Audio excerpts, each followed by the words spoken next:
Every game released gets a ton of hype, and obviously not all of them are going to live up to it. Hi folks, it's Falcon, and today on GameRanx, the 7 most disappointing games of 2021 so far. Just as a quick disclaimer, this doesn't necessarily mean these games are bad. There are a few of them, but in theory, a game could still be good, but be disappointing compared to its hype. Now, I'm not going to say that's how every one of these games plays out, but keep that in mind. Starting off at number 7, it's Werewolf the Apocalypse Earthblood. Now, this was kind of a kooky looking, quirky, but dark at the same time werewolf game that had a lot of cool looking aspects to it. The developers for this game were Cyanide, so it's got a sort of a stealth ancestry to it. You got the Styx stealth games, Blood Bowl, Space Hulk, Deathwing, and like I said, it kind of has a bit of a tongue-in-cheekness to it. That being said, it does pull from a pretty rich tradition. A lot of lore in terms of where it's related to. In terms of in-world mythology, it's pulling from the World of Darkness series, which goes back to Vampire the Masquerade. And it's not like it doesn't pull from that, but the game doesn't quite go with it. It's a little lower budget, and that can be forgivable. But a lot of the animations, when you're talking, interacting with NPCs, etc., it's rough. Combat animation, not as bad, but not quite there. In fact, the combat just isn't perfect. It could be good mindless fun for somebody who doesn't care that the lock-on mechanism is not so great, and that it is kind of just a lot of mindless button mashing, which is often hindered by not so great camera. I don't want to say it's impossible to have fun with, but in even other button mashing games, they've figured out ways to make it more than just button mashing, even though it feels like button mashing. I don't know how to explain it. It just falls short even for a button masher. That genre, that type of game has gotten better, and it feels old, rudimentary even. I don't know, it's a game that looked like it had a lot of potential. It had cool tone, music is great, fits the action on screen pretty much all the time, but that action isn't really that fun, especially for a long period of time. Just looked like it was going to be a lot more than it was, that's all. The very definition of a disappointment. At number 6 is Taxi Chaos. Basically Crazy Taxi, but much worse. Crazy Taxi is an arcade classic for a big reason. It's fast, it's fun, it just feels great to play, and even though it's basic as hell these days, it's a fun game that you can put a few minutes into once in a while. Crazy Taxi, and by extension, Taxi Chaos, is an arcade driving game where you pick up passengers in your taxi and then drive them to the destination as quickly as possible. That is it. That is the entire game. It's fine for an arcade game in 1999, and probably fine for a mobile game now, but Taxi Chaos, which barely evolves on that formula at all, is asking $30 for a game that you will be bored with in less than an hour. At bare minimum, there are 3 things a game like this has to get right. It has to feel fast and responsive, needs a cool environment, and needs some great music. The original Crazy Taxi obviously has all of that, while Taxi Chaos has none. It's set in a cartoon New York City, which is just a bunch of flat roads without much else going on. There are barely any ramps or hills to be found. When the original Crazy Taxi was set in kind of a fake San Francisco, which is all hills, driving is responsive enough, but it never gives you a real good sense of speed, and the music is, completely forgettable. It's playable, and it's not the worst thing ever, but it gets boring, and it gets boring fast. The only thing that kept me going was waiting to see if there would be any funny bugs, and there really weren't, so that's about it.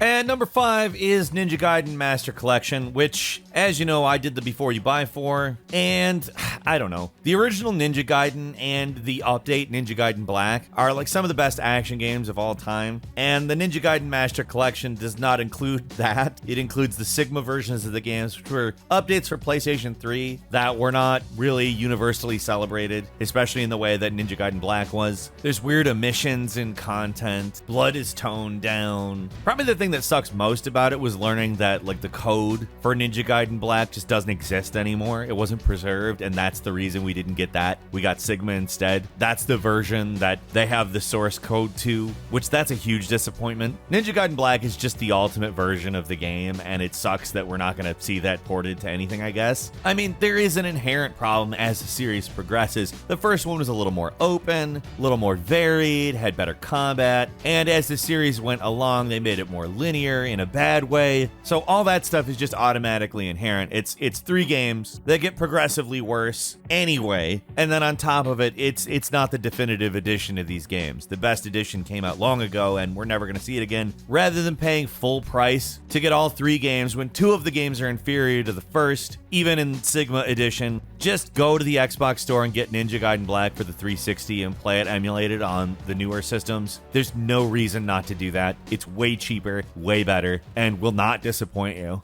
At number 4 is Hood, Outlaws, and Legends, a Robin Hood-themed multiplayer game from Sumo Digital, the guys who were behind Crackdown 3, Sonic Team Racing, and Sackboy: A Big Adventure, most recently. Now, it's an asymmetrical multiplayer game, PvPvE, set in a Robin Hood-styled world, obviously sort of reimagined towards dark fantasy. Basically a stealth heist competitive game where you have to steal a key from a sheriff, break in, steal a thing, get it out, and whichever team does it is the winner. The concept is actually great on paper, and that's why it's such a disappointment. The combat, not really that great, and you are going to have to do some combat sometimes, even though it's a stealth game. It's kind of half-baked. You got these insane windows for stealth kills, super generous, too much. Fall damage, completely inconsistent. In fact, a lot of things about this game are really inconsistent. There's some weird bugs. I mean, I haven't played it since it came out, and I was really disappointed with it. It had a lot of, good ideas. Again, on paper, it sounds great. And in theory, like maybe a few months from now, it could be very good. Hell, if they reworked the combat quickly and made it less of a mess, that would fix probably the majority of the worst frustrations. Probably the biggest disappointment about it is that you can see what needs to be done for it to be a good game, and it just hasn't been done, or it has been done wrong. It's not irredeemable, it's just not there, and that's the big problem with this one. Hopefully, it's one of those games that makes a big recovery, because, again, the concept of this one is fantastic.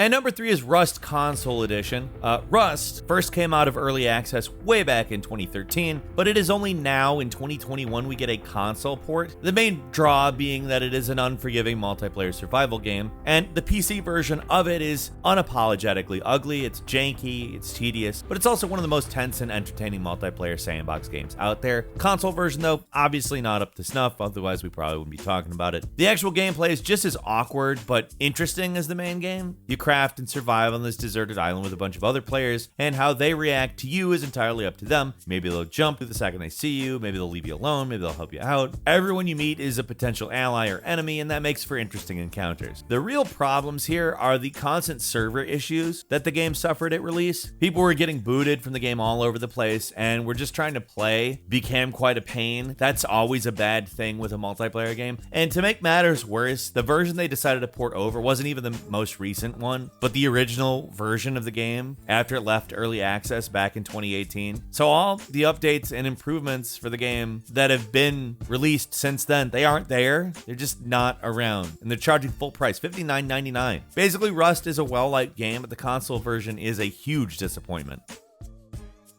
And number 2 is Elite Dangerous Odyssey. The expansion to Elite Dangerous is ambitious, that's for sure. Instead of just being stuck in the cockpit, players can actually leave the ship and explore, get into combat, or engage in other new activities like studying xenobiology. Sounds huge, but it doesn't take a lot to realize that that's not all realized to its full potential, let's say. You're basically just doing random jobs that are usually pretty tedious and really are not very rewarding to do. It's all robotic, it's all stale. Stations and bases all look the same. You're doing most activities, somehow manages to be complicated in a way that doesn't make them complex, if that makes sense. Like it takes 3 steps to open a door instead of 1. Just tedious, confusing. Shooting doesn't feel great either. The enemy AI basically has 2 modes, stand and shoot or run at you, and the weapons are pretty weak and unsatisfying. Visually, it's pretty impressive and you can see the ambition there, but there's not enough good stuff to hold it together. It's got a ton of systems and tools and options, but not a lot to actually do with any of it. It's not flat out bad or anything, it's just disappointing as an expansion. A lot of cool ideas, but in execution it feels half finished.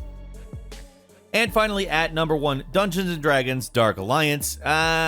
This is one that really is frustrating because it seems a lot like an official D&D Vermintide type game, which doesn't hit the mark. First off, it does not have anything to do with the old Baldur's Gate Dark Alliance games. Kind of just is a branding thing. I mean, technically there are things that are similar, but the old games are more Diablo style, while these, like I said, clearly want to evoke Vermintide. It just doesn't get there. better. A lot of it just seems kind of half-baked. Like, Jake suggested in the Before You Buy when he did it that because of the pandemic, having the team split up may have been an issue. And I think that that's possible because Wizards of the Coast really has the money. It's possible that the Dungeons & Dragons brand just wanted to get something out without spending a lot of money. I don't know. But they could spend a little and probably fix this one and have it come out a lot better. That, frankly, should have been able to avoid a lot of the issues of this game. It just seems like a game where the team wasn't coordinating or didn't have enough time or didn't have enough money. Pretty much everything is like halfway there. It's a game that you might expect at alpha. Like, I wouldn't even say a beta test, like where you're stress testing the servers. This is kind of an alpha version of the game that got released. It's not necessarily super buggy or anything, but none of it is particularly developed. And